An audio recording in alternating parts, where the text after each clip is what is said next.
നോക്കിയാലും അവിടെല്ലാം പൂത്ത മരങ്ങൾ മാത്രം എന്ന് പണ്ട് ചങ്ങമ്പുഴ പറഞ്ഞിട്ടുണ്ട്. അതുപോലെ ഇന്ന് എവിടെ നോക്കിയാലും ഇന്റർനെറ്റിലായാലും സോഷ്യൽ മീഡിയ ആപ്ലിക്കേഷൻസിലായാലും നമ്മുടെ ഫ്രണ്ട്സിന്റെ വാട്സ്ആപ്പ് അല്ലെങ്കിൽ ഇൻസ്റ്റാഗ്രാം സ്റ്റാറ്റസിലായാലും നമ്മൾ കാണുന്ന ഒരേ ഒരു കാര്യമാണ് കോൾഡ് പ്ലേ കോൺസേർട്ട്. അപ്പോൾ ആരാണ് ഈ കോൾഡ് പ്ലേ? എന്താണ് ഈ ഹൈപ്പിന്റെ കാരണം?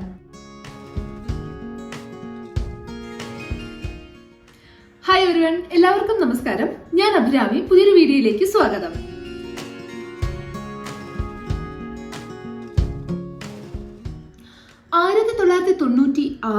രണ്ടു പേര് ചേർന്നിട്ട് വോക്കലിസ്റ്റായ ക്രിസ് മാർട്ടിനും ഗിറ്റാറിസ്റ്റായ ജോണി ബക്ലാൻഡും ചേർന്നിട്ട് സ്റ്റാർട്ട് ചെയ്ത ഒരു കോളേജ് ബാൻഡാണ് ഈ കോൾഡ് പ്ലേ.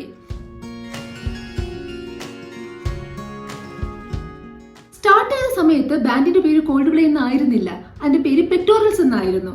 അതിനുശേഷം പെക്ടോറൽസിൽ നിന്ന് ആ പേര് സ്റ്റാർഫിഷ് ആവുകയും 1998 അവർ സ്റ്റാർഫിഷിൽ നിന്ന് നമ്മൾ ഈ കാണുന്ന കോൾഡ് പ്ലേ എന്ന പേര് വരികയും ചെയ്തു. അവരുടെ ഫസ്റ്റ് ഹിറ്റായ ആൽബത്തിന്റെ പേര് പാരഷ്യൂട്ട് എന്നായിരുന്നു.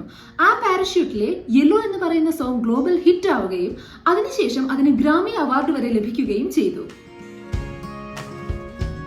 അതിനുശേഷം a sky full of stars, viva la vida, hymn for the weekend, ഇങ്ങനെ ഒത്തിരി സോങ്സ് ഹിറ്റ് ആവുകയും 21ാം നൂറ്റാണ്ടിലെ തന്നെ ഏറ്റവും ഇൻഫ്ലുവൻഷ്യൽ ആയിട്ടുള്ള ബാൻഡുകളിൽ ഒന്നായി കോൾഡ് പ്ലേ മാറുകയും ചെയ്തു.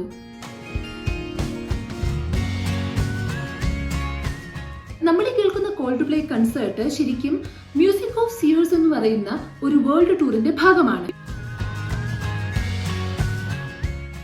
ഈ മ്യൂസിക് ഓഫ് സ്ഫിയേഴ്സ് എന്ന് പറയുന്ന വേൾഡ് ടൂർ 2022 കോസ്റ്ററിക്കയിലാണ് സ്റ്റാർട്ട് ചെയ്തത്. അതിനുശേഷം അവർ Mexico, US, UK, Japan, Germany ഇങ്ങനെ പല രാജ്യങ്ങളിലും സഞ്ചരിച്ച് ഇപ്പോൾ ഇന്ത്യയിലേക്ക് വരികയാണ്.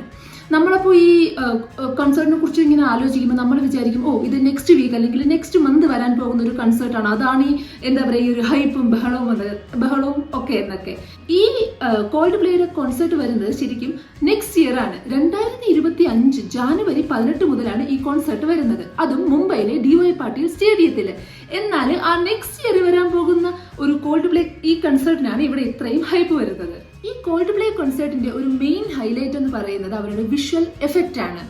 നിങ്ങൾ ചിലപ്പോൾ കോൾഡ് പ്ലേ ഫാൻ ആയിരിക്കാം, അല്ലെങ്കിൽ നിങ്ങൾ നോർമൽ ഒരു മ്യൂസിക് ലവർ, സംഗീത പ്രേമി ആയിരിക്കാം.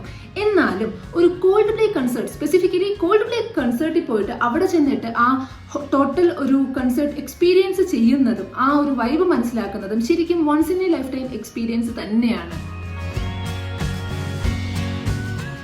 നമ്മളിപ്പോൾ കോൾഡ് പ്ലേ കോൺസേർട്ടിന്റെ ഒരു പഴയ യൂട്യൂബ് വീഡിയോസ് എന്ന് കണ്ടാൽ നമുക്കറിയാൻ പറ്റും, ആ കോൺസേർട്ട് നടക്കുന്ന സമയത്ത് ഏതാണോ സംഗീതം, ഏതാണോ സോങ് വരുന്നത്, ആ സോങ്ങിനനുസരിച്ച് എൻ്റെ സ്റ്റേഡിയം ലൈറ്റപ്പ് ആയിരിക്കും. ചിലപ്പോൾ പർപ്പിൾ കളർ ആയിരിക്കും, ചിലപ്പോൾ റെഡ് കളർ ആയിരിക്കും, ഇങ്ങനെ പല തരത്തിലായിരിക്കും. എങ്ങനെയാണ് ഇത് അവർ ആ ഒരു എഫക്റ്റ് ഉണ്ടാക്കുന്നതല്ലേ? ശരിക്കും ഇതാണ് പിക്സ്മോക്ക് ടെക്നോളജി. അപ്പോൾ നിങ്ങൾ ഒരു കോൺസേർട്ടിന് പോവുകയാണെങ്കിൽ നിങ്ങൾ എൻട്രി ചെയ്യുന്ന സമയത്ത് നിങ്ങൾക്കൊരു പിക്സ്മോക്ക് റിസ്റ്റ് ബാൻഡ് കിട്ടും.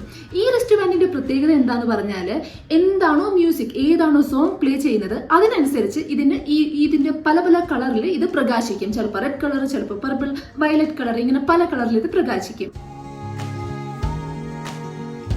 ഇതല്ലാതെ തന്നെ ഇവരുടെ ഇതിന്റെ കൂടെ തന്നെ ഫയർ വർക്ക്സ് ഉണ്ട്, അതുപോലെ തന്നെ കോൺഫെറ്റി ഉണ്ട്, ചിലപ്പോൾ ബലൂൺസ് കാണും. ഇങ്ങനെ ആകെയുള്ളൊരു ഇമ്മേഴ്സീവ് എക്സ്പീരിയൻസ് ആണ് നമുക്ക് ഈ ഒരു കോൺസേർട്ടിൽ കിട്ടുന്നത്. നമ്മൾ ജനറലി ഒരു കോൾഡ് പ്ലേ വെബ്സൈറ്റിൽ പോവുകയാണെങ്കിൽ എപ്പോഴാണോ കോൺസേർട്ട് നടക്കുന്നത് അവർ അതിനു മുന്നേ തന്നെ ഒരു സ്പെസിഫിക് ടിക്കറ്റ് വാങ്ങാനുള്ള സ്പെസിഫിക് ഡേറ്റ് ആൻഡ് ടൈം പറയും. അപ്പോൾ ഈ മുംബൈയിലെ കോൺസേർട്ടിനായിരുന്നെങ്കിൽ ശരിക്കും അവർ ഡേറ്റ്, അതായത് ടിക്കറ്റ് വാങ്ങേണ്ട ഡേറ്റ് സെപ്റ്റംബർ 22, അതുപോലെ തന്നെ ടൈം 12 noon ആയിരുന്നു. അത് മാത്രമല്ല, ടിക്കറ്റ് നമുക്ക് വാങ്ങാൻ കഴിയുന്നത് ടിക്കറ്റിംഗ് ആപ്ലിക്കേഷനായ ബുക്ക് മൈ ഷോയിലൂടെ മാത്രമാണ്. അപ്പോൾ ഈ ഒത്തിരി ഹൈപ്പ് കാരണം എന്താ സംഭവിച്ചതെന്ന് പറഞ്ഞാൽ, ടിക്കറ്റ് സെല്ലിംഗ് സ്റ്റാർട്ട് ആവുന്ന 12 മണിക്ക് കുറച്ച് മൊമെന്റ്സ് മുന്നേ book my show application crash ആയി. ഇത് കാരണം കുറേ പേർക്ക് ടിക്കറ്റ് കിട്ടാതെയായി. അതുപോലെ തന്നെ ടിക്കറ്റിന്റെ സ്റ്റാർട്ടിംഗ് പ്രൈസ് പല പല ലെവലിൽ ഈ സീറ്റിംഗ് അറേഞ്ച്മെന്റ്സ് ഉണ്ട്. അപ്പോൾ ടിക്കറ്റിന്റെ സ്റ്റാർട്ടിംഗ് പ്രൈസ് എന്ന് പറയുന്നത് 6,000 മുതൽ 30-40K വരെ ആയിരുന്നു ഈ ലെവൽസ് അനുസരിച്ച്.